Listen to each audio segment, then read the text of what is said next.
बहुत स्वागत है जी सारिਆਂ ਦਾ। मैं हाँ सुरिंदर डल्ला। खबर पड़ताल देख रहे हो तुसी। पंजाब दे बिल्कुल ताज़ा अलग अलग अपडेट्स के उत्ते गल करांगे।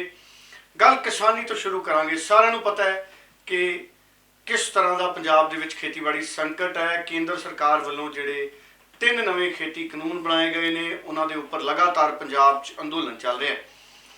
और क्योंकि दिवाली कल दिवाली सी पंजाब च और दुनिया भर च दिवाली मनाई गई, पर पंजाब की दिवाली मैं कह सकदा कल पंजाब दे विच फिक्की रही है।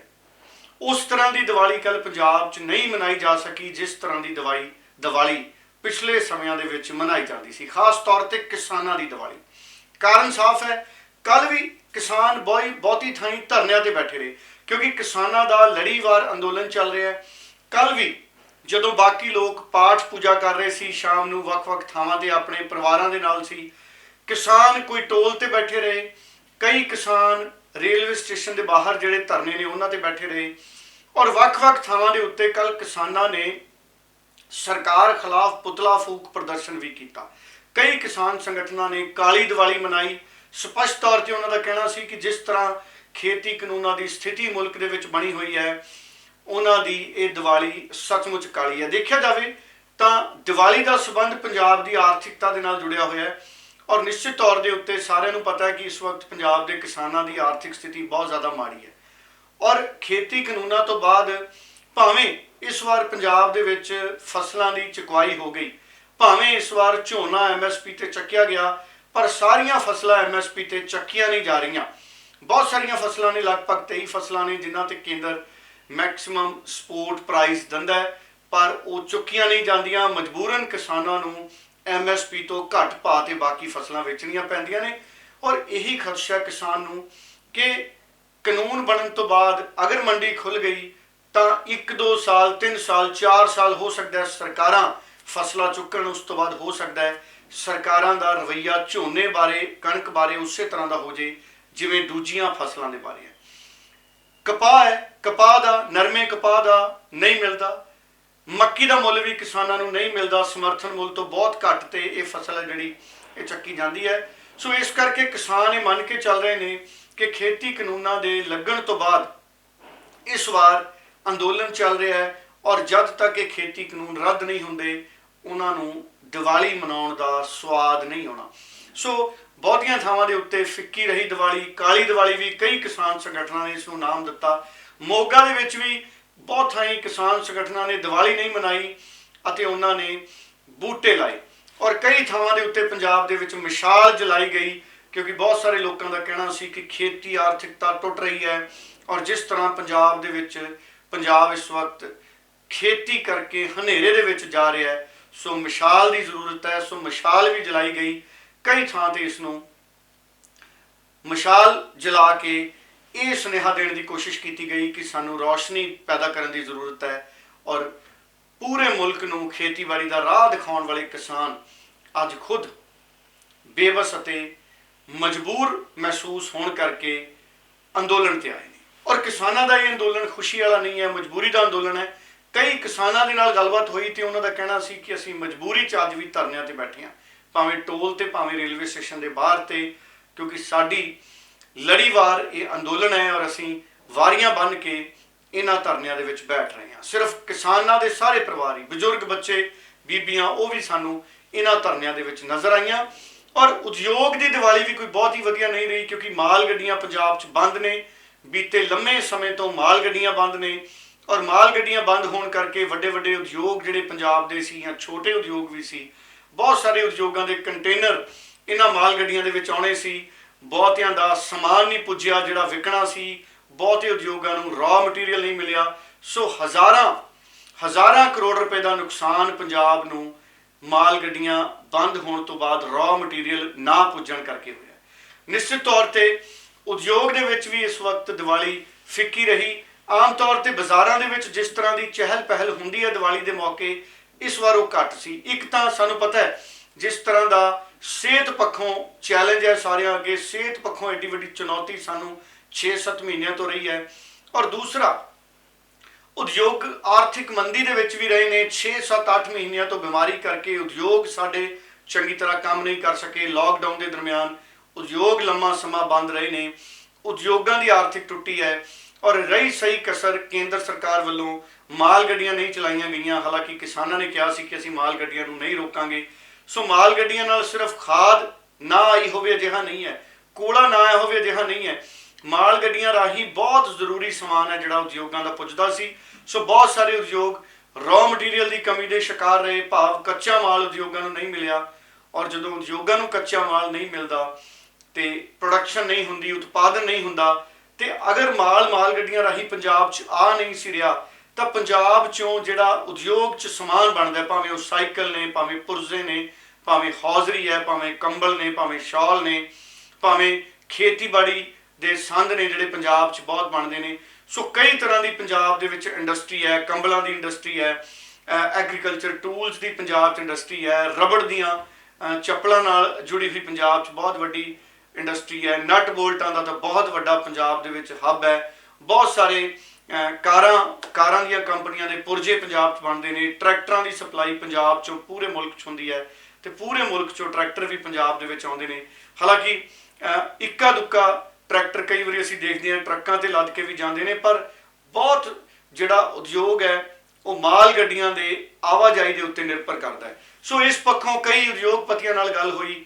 ਸੋ ਉਦਯੋਗ ਵਾਲੇ ਕਿਉਂਕਿ ਆਮ ਤੌਰ ਤੇ ਬਾਜ਼ਾਰਾਂ ਦੇ ਵਿੱਚ ਵੱਡੀ ਖਰੀਦਦਾਰੀ ਕਰਦੇ ਨੇ, ਬਾਜ਼ਾਰਾਂ 'ਚ ਕੰਪਨੀਆਂ ਵੱਲੋਂ ਵੱਡੇ ਵੱਡੇ ਆਰਡਰ ਦਿੱਤੇ ਜਾਂਦੇ ਨੇ ਖਾਣ ਪੀਣ ਦੀਆਂ ਵਸਤਾਂ ਦੇ, ਗਿਫਟ ਆਈਟਮਸ ਦੇ, ਆਪਣੇ ਮੁਲਾਜ਼ਮਾਂ ਲਈ, ਔਰ ਫੈਕਟਰੀਆਂ ਵੱਲੋਂ ਇੱਕ ਦੂਸਰੇ ਦੇ ਨਾਲ ਆਦਾਨ ਪ੍ਰਦਾਨ ਕੀਤਾ ਜਾਂਦਾ। ਲੇਕਿਨ ਇਸ ਵਾਰ ਜਿਹੜੇ ਵੱਡੇ ਵੱਡੇ ਟਰੇਡਰ ਸੀ ਲੁਧਿਆਣਾ ਦੇ, ਪੰਜਾਬ ਦੇ ਸਭ ਤੋਂ ਵੱਡੇ ਕੇਂਦਰ ਲੁਧਿਆਣਾ, ਅੰਮ੍ਰਿਤਸਰ, ਜਲੰਧਰ, ਇਹਨਾਂ ਕਈ ਥਾਵਾਂ ਤੇ ਮੇਰੀ ਗੱਲ ਹੋਈ।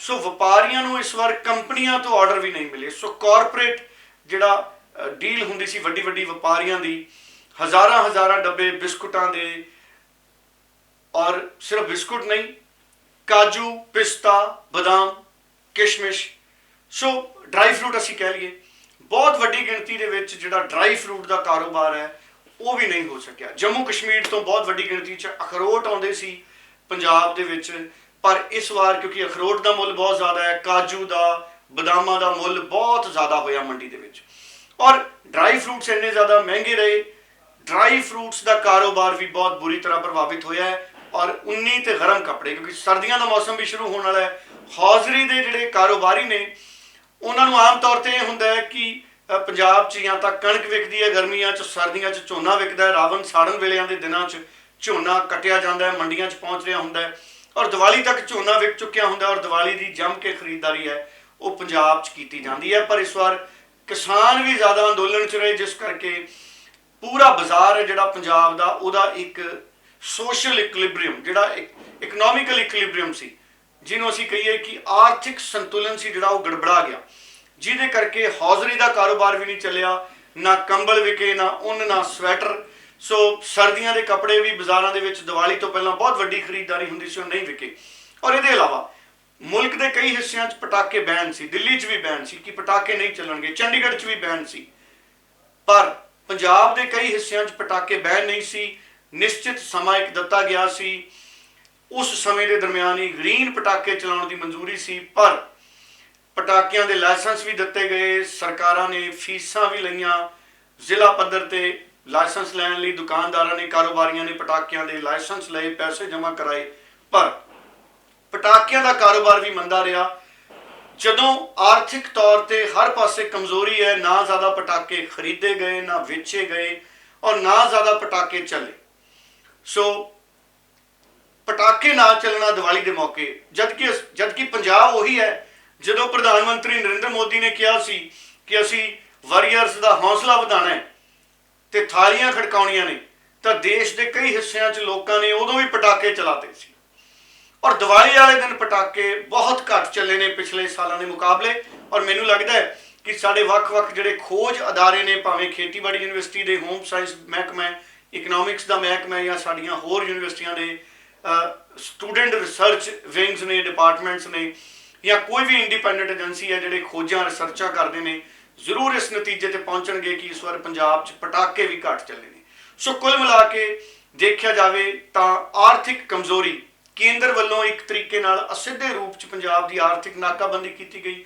10,000 ਕਰੋੜ ਪੰਜਾਬ ਦਾ GST ਦਾ ਪੈਸਾ ਕੇਂਦਰ ਕੋਲੇ ਪਿਆ ਹੈ, ਟੈਕਸਾਂ ਦੀ ਵਾਪਸੀ ਪੰਜਾਬ 'ਚ ਹੋ ਨਹੀਂ ਰਹੀ, ਆਰਥਿਕਤਾ ਕਿਸਾਨਾਂ ਦੀ ਟੁੱਟੀ ਹੈ, ਹੌਜ਼ਰੀ ਕਾਰੋਬਾਰ, ਸਾਈਕਲ ਦਾ ਉਦਯੋਗ, ਅਲਾਈਡ ਇੰਡਸਟਰੀਜ਼, ਇੰਜੀਨੀਅਰਿੰਗ ਇੰਡਸਟਰੀਜ਼, ਉਹ ਸਾਰੇ ਉਦਯੋਗ ਨੇ ਜਿਹੜੇ ਉਹ ਬਹੁਤ ਹੀ ਚੰਗੀ ਤਰ੍ਹਾਂ ਇਸ ਵਕਤ ਪੰਜਾਬ 'ਚ ਕੰਮ ਨਹੀਂ ਕਰ ਰਹੇ। ਭਾਵ ਹਰ ਪਾਸੇ ਆਰਥਿਕ ਮੰਦੀ ਔਰ ਬੇਰੁਜ਼ਗਾਰੀ, ਪਿਛਲੇ ਸਮਿਆਂ ਦੇ ਵਿੱਚ ਬੇਰੁਜ਼ਗਾਰੀ ਬਹੁਤ ਵੱਡੇ ਪੱਧਰ ਤੇ ਫੈਲੀ ਹੈ ਲਾਕਡਾਊਨ ਤੋਂ ਬਾਅਦ। ਸੋ ਬਹੁਤ ਸਾਰੇ ਲੋਕਾਂ ਦੇ ਆਪਣੇ ਕਾਰੋਬਾਰ ਹੈ ਜਿਹੜੇ ਉਹ ਵੀ ਬੰਦ ਹੋਏ ਨੇ। ਸੋ ਕੁੱਲ ਮਿਲਾ ਕੇ ਮੈਂ ਕਹਿ ਸਕਦਾ ਕਿ ਇਹ ਦੀਵਾਲੀ ਫਿੱਕੀ ਰਹੀ ਹੈ ਔਰ ਆਰਥਿਕ ਮੰਦੀ ਇਹਦਾ ਸਭ ਤੋਂ ਵੱਡਾ ਕਾਰਨ ਰਹੀ ਹੈ। ਸੋ ਜ਼ਰੂਰ ਮੈਨੂੰ ਇਹ ਲੱਗਦਾ ਹੈ ਕਿ ਕੇਂਦਰ ਸਰਕਾਰ ਨੂੰ ਜ਼ਰੂਰ ਪੰਜਾਬ ਵਾਲੇ ਪਾਸੇ ਧਿਆਨ ਦੇਣਾ ਚਾਹੀਦਾ ਹੈ। ਖੇਤੀ ਸੈਕਟਰ ਤੋਂ ਲੈ ਕੇ ਉਦਯੋਗ ਦੇ ਸੈਕਟਰ ਨੂੰ ਦੇਖਦੇ ਹੋਏ ਤੁਰੰਤ ਮਾਲ ਗੱਡੀਆਂ ਚਲਾਉਣੀਆਂ ਚਾਹੀਦੀਆਂ ਨੇ। ਦੀਵਾਲੀ ਵਾਲੇ ਦਿਨ ਵੀ ਕਿਸਾਨ ਇੰਤਜ਼ਾਰ ਕਰਦੇ ਰਹੇ ਕਿ ਸ਼ਾਇਦ ਕੇਂਦਰ ਰੇਲ ਗੱਡੀਆਂ ਚਲਾ ਦੇ, ਮਾਲ ਗੱਡੀਆਂ ਚਲਾ ਦੇ, ਪਰ ਹਜੇ ਤੱਕ ਮਾਲ ਗੱਡੀਆਂ ਨਹੀਂ ਚੱਲੀਆਂ। ਵੇਖਦੇ ਹਾਂ ਕਿ ਕੇਂਦਰ ਕਦੋਂ ਸਹਿਮਤ ਹੁੰਦਾ ਹੈ ਤੇ ਮਾਲ ਗੱਡੀਆਂ ਚਲਾਉਂਦਾ ਹੈ, ਪਰ ਕਿਸਾਨ ਨੇ ਜਿਹੜੇ ਉਹ ਹਾਲੇ ਵੀ ਉਸ ਗੱਲ ਤੇ ਡਟੇ ਹੋਏ ਨੇ ਕਿ ਅਸੀਂ ਮਾਲ ਗੱਡੀਆਂ ਨੂੰ ਕੋਈ ਰੋਕ ਟੋਕ ਨਹੀਂ ਕਰਾਂਗੇ, ਮਾਲ ਗੱਡੀਆਂ ਜੀ ਸਦਕੇ ਚੱਲਣ। ਅਸੀਂ ਖੁੱਲ੍ਹਾ ਸੱਦਾ ਦਿੰਦੇ ਹਾਂ ਕਿ ਸਰਕਾਰ ਮਾਲ ਗੱਡੀਆਂ ਚਲਾਵੇ, ਪਰ ਹੁਣ ਆਸ ਇਹੀ ਕਰਾਂਗੇ ਕਿ ਦੀਵਾਲੀ ਤੋਂ ਬਾਅਦ, ਇਹ ਫਿੱਕੀ ਦੀਵਾਲੀ ਤੋਂ ਬਾਅਦ, ਕੁਝ ਲੋਕਾਂ ਦੀ ਦੀਵਾਲੀ ਸ਼ਾਨਦਾਰ ਵੀ ਰਹੀ ਹੋਣੀ ਹੈ, ਮਿੱਠੀ ਵੀ ਰਹੀ ਹੋਣੀ ਹੈ, ਚੰਗੀ ਵੀ ਰਹੀ ਹੋਣੀ ਹੈ। ਸਾਰਿਆਂ ਦੀ ਦੀਵਾਲੀ ਤਾਂ ਫਿੱਕੀ ਨਹੀਂ ਹੋ ਸਕਦੀ, ਕਿਉਂਕਿ ਹਰ ਕਿਸੇ ਤੇ ਜਿਹੜੇ ਹਾਲਾਤ ਨੇ ਉਹ ਇੱਕੋ ਜਿਹਾ ਅਸਰ ਨਹੀਂ ਪਾਉਂਦੇ। ਪਰ ਆਸ ਕਰਦੇ ਹਾਂ ਕਿ ਅਗਲੀ ਦੀਵਾਲੀ ਸਾਰਿਆਂ ਦੀ ਬਹੁਤ ਚੰਗੀ ਗੁਜ਼ਰੇਗੀ। ਹਾਲਾਂਕਿ ਲੋਕਾਂ ਨੇ ਅਰਦਾਸਾਂ ਕਰਕੇ ਮੰਦਿਰਾਂ 'ਚ, ਗੁਰਦੁਆਰਾ ਸਾਹਿਬ 'ਚ ਮੱਥਾ ਟੇਕਿਆ ਔਰ ਆਪਣੇ ਆਪਣੇ ਰੀਤਾਂ ਰਸਮਾਂ ਦੇ ਮੁਤਾਬਕ ਦੀਵਾਲੀ ਦੇ ਤਿਉਹਾਰ ਨੂੰ ਧਾਰਮਿਕ ਤਰੀਕੇ ਨਾਲ ਵੀ ਮਨਾਇਆ।